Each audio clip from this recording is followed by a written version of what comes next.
অৰবিন্দ ৰাজখোৱা আৰু অনুপ চেতিয়া আপোনালোকে আলফাৰ নামত শ্বহীদৰ টকাখিনি খাব খুজিছে নেকি?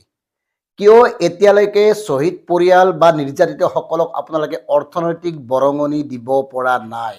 আলফা চুক্তিৰ এবছৰ সম্পূৰ্ণ হ'ব।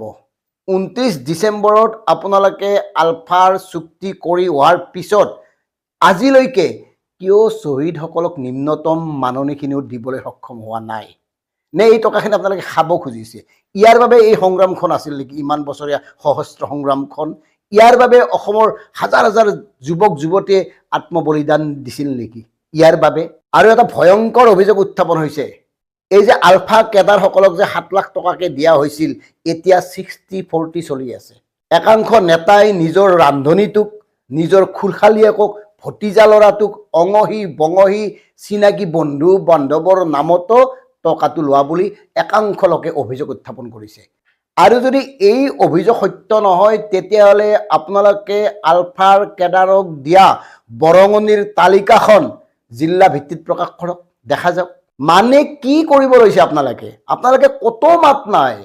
শেহতীয়াভাৱে সমগ্ৰ ৰাজ্যত বিভিন্ন অস্থিৰতা দেখা দিছে, ৰাজনৈতিক অস্থিৰতা, সামাজিক অস্থিৰতা, অৰ্থনৈতিক অস্থিৰতা, অথচ আপোনালোকে মাতবোল নাই। আমি ভাবিছিলোঁ হয়তো আপোনালোকে আলফা চুক্তিৰ যাৱতীয় কামবোৰক লৈয়ে ব্যস্ত আছে, কিন্তু কি কৰি আছে? আজিলৈকে যদি শ্বহীদ পৰিয়ালকে আপোনালোকে সাহায্যখিনি প্ৰদান কৰিব পৰা নাই, কিহৰ কাৰণে, কি কৰি আছে? আৰু সাহায্যৰ নামততো পইচা আহিছে, টকা আহিছে, ভাৰত ৰাষ্ট্ৰৰ টকা। ভাৰত ৰাষ্ট্ৰৰ টকাখিনি খৰচ কৰাৰ কাৰণে কিয় ইমান কৃপনালী কৰিছে আপোনালোকে মহাশয়?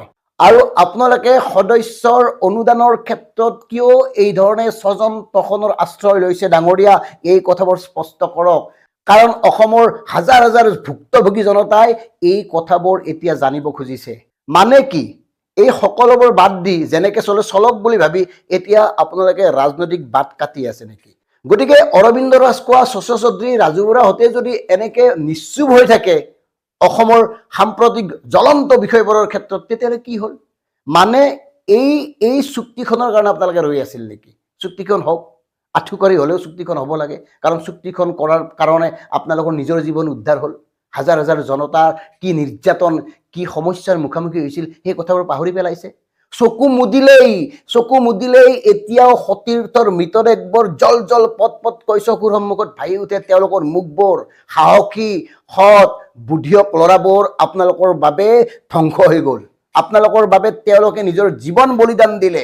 90 দশকত যিসকল যুৱকে আলফা কৰিছিল, তেওঁলোকৰ 90%তকৈ অধিক শতাংশই বিচক্ষণ আছিল, মেধাৱী আছিল, তেওঁলোক যুক্তিনিষ্ঠ আছিল, সাহসী আছিল, স্পষ্টবাদী আছিল।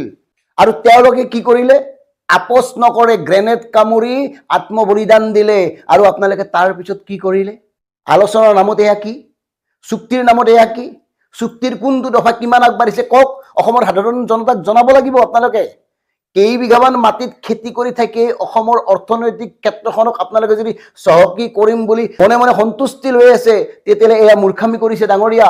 কাৰণ আপোনালোকৰ এই সংগ্ৰামখনৰ লগত অসমৰ লাখ লাখ জনতা জড়িত আছিল, হাজাৰ হাজাৰ লোক নিৰ্যাতিত হৈছিল, হাজাৰ হাজাৰ পৰিয়ালে নিজৰ আত্মীয়ক হেৰুৱাইছে।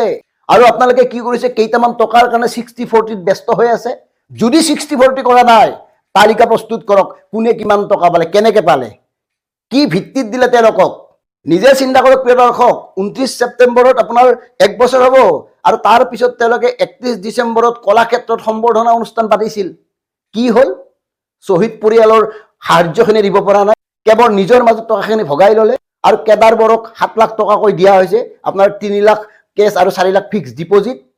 গতিকে অনুপ চেতিয়া, অৰবিন্দ ৰাজখোৱা ডাঙৰীয়া, আপোনালোকক আমি স্পষ্টভাৱে সুধিছোঁ, কি অৱস্থাত আছে আলফাৰ চুক্তি?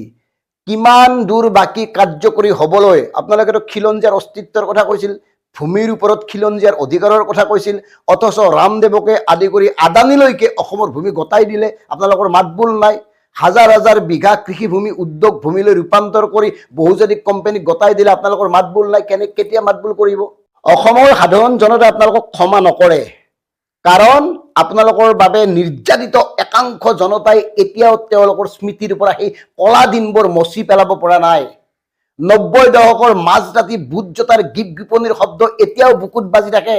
নিজেই চিন্তা কৰক, দুয়ো পক্ষৰ পৰা নিৰ্যাতিত হৈছিল হাজাৰ হাজাৰ জনতা, আৰ্মিৰ ফালৰ পৰা হৈছিল, আলফাৰ ফালৰ পৰা হৈছিল।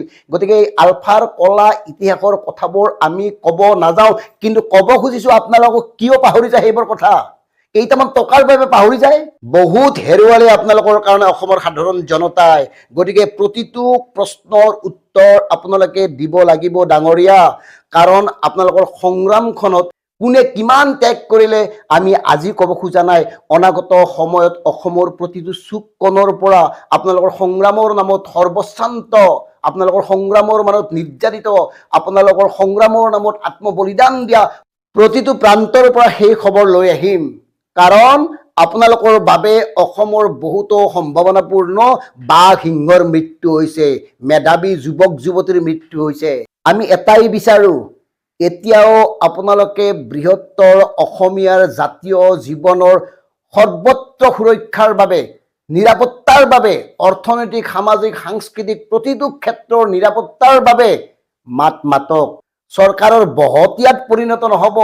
সাধাৰণ জনতাৰ কাষত থাকি সাধাৰণ জনতাৰ সুখ দুখ, সাধাৰণ জনতাৰ সকলোবোৰ সমস্যা চৰকাৰক দেখুৱাই দিয়ক। সাধাৰণ জনতাৰ বুকুৰ হুমুনিয়াবোৰ শুনক, কেনেকে পাৰ কৰিছে এতিয়া দিন আৰু ৰাতি, অথচ আপোনালোকে সম্পূৰ্ণ মৌন, নিৰ্লিপ্ত, একো এটা কৰা নাই। গতিকে সাধাৰণ জনতাক দুখ দি আপোনালোকে কেতিয়াও সুখত থাকিব নোৱাৰে ডাঙৰীয়া। কাৰণ আপোনালোকে যি সূৰ্যোদয়ৰ সপোন দেখুৱাইছিল, সেই সপোন সাৱটি একাংশই ইতিমধ্যে এই সংসাৰৰ পৰা মেলানি মাগিলে। গতিকে তেওঁলোকৰ আত্মাবোৰ কষ্ট দিলেই আপোনালোকে পাপত ডুবিব লাগিব। সেয়ে কৈছোঁ, শ্বহীদ পৰিয়ালক প্ৰাপ্যখিনি আদায় দিয়ক, নিৰ্যাতিতসকলক প্ৰাপ্যখিনি আদায় দিয়ক। আপোনালোকৰ পকেটৰ পৰা নিদিয়ে। ইয়াৰ বিনিময়ত, ইয়াৰ বিপৰীতে হাজাৰ কোটি টকা আবণ্টন কৰিছে কেন্দ্ৰীয় চৰকাৰে। যদি কৰা নাই, এয়া যদি ফাঁকি আছিল সেই কথাও কওক।